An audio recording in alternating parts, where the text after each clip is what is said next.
Thank you chairman sir, मुझे मौका देने के लिए। मेरे से पहले वक्ता जो मेरे से बहुत सीनियर है चौधरी साहब, उन्होंने बिल्कुल सही कह दिया कि ये तीनों जो फार्म ऑर्डिनेंस हैं, एसेंशियल कमोडिटी, जो ट्रेड कॉमर्स और जो कॉन्ट्रैक्ट फार्मिंग वाला, वो तीनों एक से एक जुड़ी कड़ी है और तीनों के खिलाफ आज किसान पंजाब, हरियाणा, छत्तीसगढ़ और कई स्टेटों में सड़कों पे घूम रहा। वो मेरा ख्याल सारे हिंदुस्तान को खबर है। मैं सर ईसी एक्ट पे आता हूं कि ईसी एक्ट आया क्यों था। An act to provide the supply of commodities in the interest of general public for the control of distribution production। मैं ज्यादा नहीं पढ़ रहा हूं, उतना ही पढ़ के छोड़ रहा हूं। और सेक्शन 3 जो मोस्ट इंपॉर्टेंट है, क्या कहता था, जिसमें अमेंडमेंट है,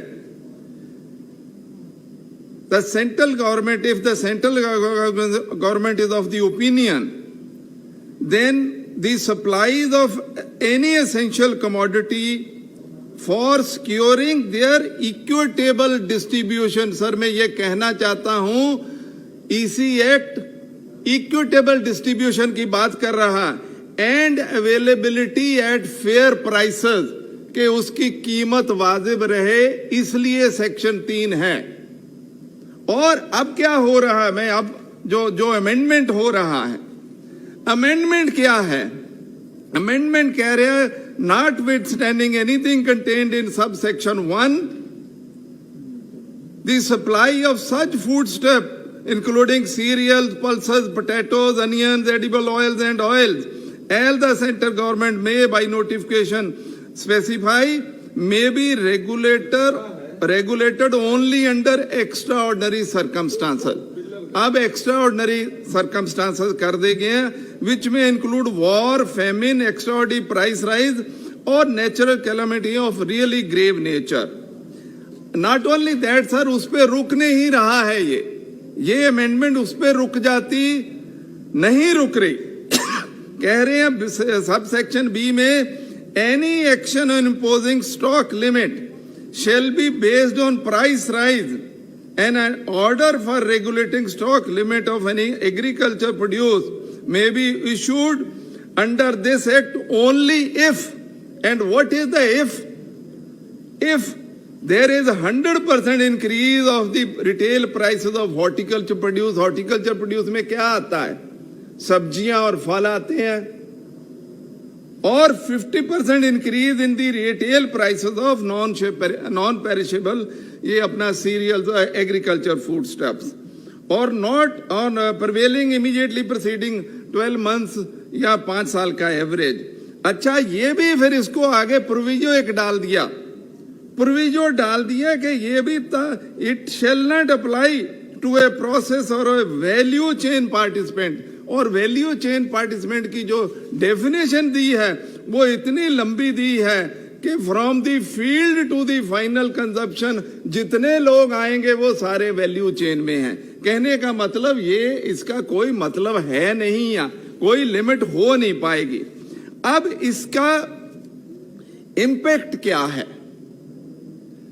इसका इंपैक्ट ये है कि आप ये कहने की, केंद्र सरकार ये कहने की कोशिश कर रही है कि साहब 100 रुपया अगर किसान से कोई चीज 100 रुपए पे ली जाती है, वो जब तक 199 रुपीज पे होगी, मतलब 199 रुपए तक होंगी, तो केंद्र सरकार नहीं कुछ कहेगी। जब 200 से ऊपर चली जाएगी तो देखेंगे।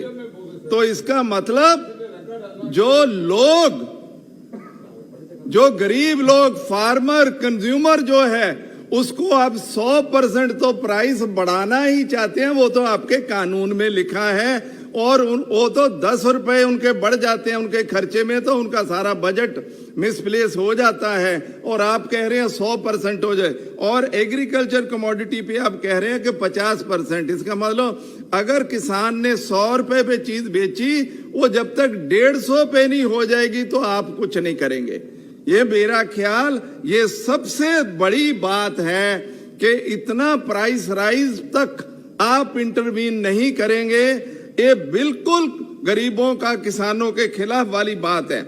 अब मैं बताना चाहता हूं कि साहब ये लागू किस पे होगा, अपन सोचते नहीं है ज्यादा। कई बार अपन सोचते हैं कि अपन तो 67% पॉपुलेशन को पीडीएस दे रहे हैं और बहुत लोगों को मिल रहा। PDS is less than 50% of A families requirement.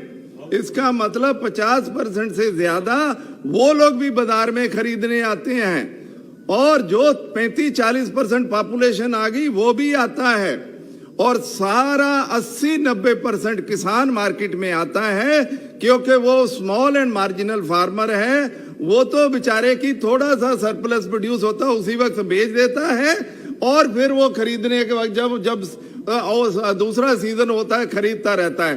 करीब करीब सारी जनता इसमें आ जाएगी जो प्राइस राइज में अब फंसेगी, और आप कह रहे हैं कि वो कानूनन है।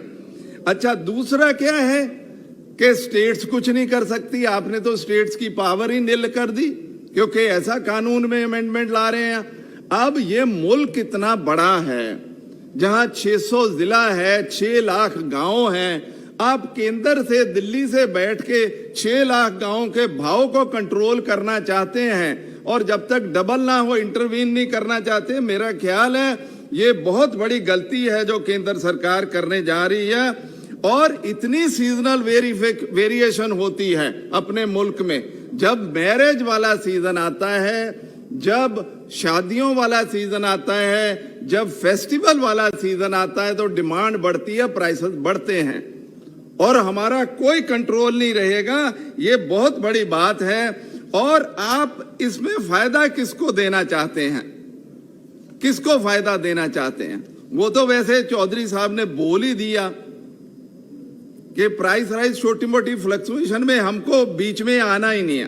बेसिकली ये फायदा तो होना है बिग कारपोरेट्स को, मल्टीनेशनल्स को, यहाँ जो बहुत बड़ा आदमी, क्योंकि किसान तो उसी वक्त बेच देता है जो उसको रख सकता है, जिसके पास कैपेसिटी है रखने की, वो उसको फायदा होने वाला है। क्योंकि जब वो फिर मार्केट में कमी होगी, वो प्राइस राइज थोड़ा बहुत शुरू होगा, फिर बेचेगा। अब इसका देखिए हो क्या रहा है। पंजाब, हरियाणा में आज मेरे ही रिश्तेदार फोन कर रहे थे कि वो चंडीगढ़ पहुंचना चाहते थे। कई उन्होंने रूट लिए, लेकिन वो पहुंच नहीं पाए। हरियाणा में वही हालत है। किसान क्यों सड़कों पे है? मैं केंद्र सरकार से पूछना चाहता हूं। पंजाब गवर्नमेंट ने और सारी पॉलिटिकल पार्टियों ने रेजोल्यूशन पास किया, और फिर विधानसभा में इन तीनों ऑर्डिनेंस के खिलाफ और इलेक्ट्रिसिटी एक्ट के खिलाफ किया। हमारे दोस्त पार्टी जिनके प्रधान आज यहाँ बैठे हैं, वो उसमें एब्सेंट हो गए, और मैं उम्मीद करता हूं कि आज वो इस एक्ट के और फार्मर्स ऑर्डिनेंसेस के खिलाफ बोलेंगे।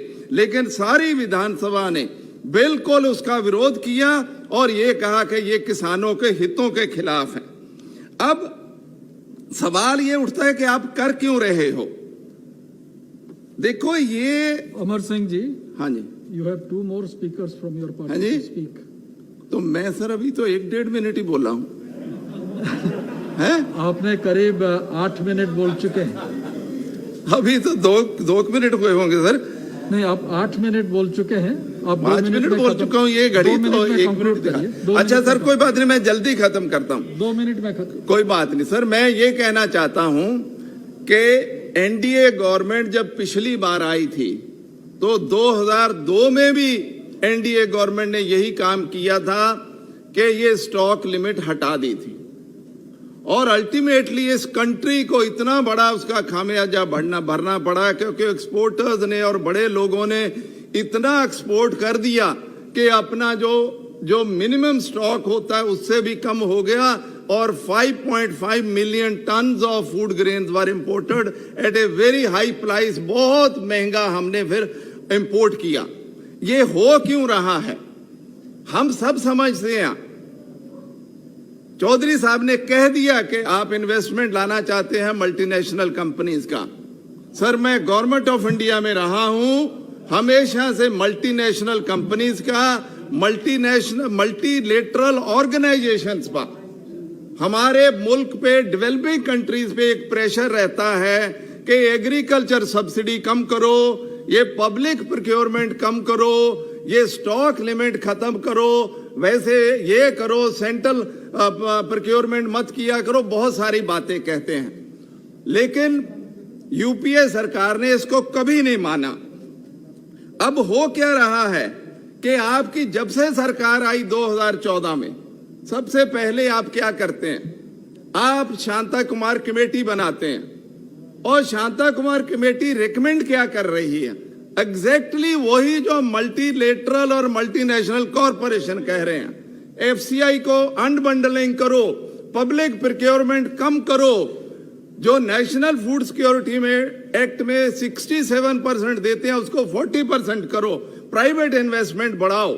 और उतना ही नहीं, उसके बाद आप 2018 में एक नई और स्कीम लाना चाहते हैं, लाए आप। मैं मंत्री जी से उस पर सवाल चाहूंगा, एक पीएम आशा करके स्कीम लेके आए 2018 में। खत्म हो गया। पीएम आशा में 3 सब स्कीम है, और वो सारी की सारी यही थी कि इसको खत्म करना है, प्राइवेट इन्वेस्टमेंट लानी है। मैं सर बेनती करना चाहता हूं कि कांग्रेस पार्टी इस ऑर्डिनेंस के, इस एक्ट के और दूसरों को भी बहुत खिलाफ है। ये लोगों के खिलाफ है, ये गरीबों के खिलाफ है। हम इसको बिल्कुल इसका विरोध करेंगे। ये सरकार बिल्कुल गरीबों के खिलाफ है।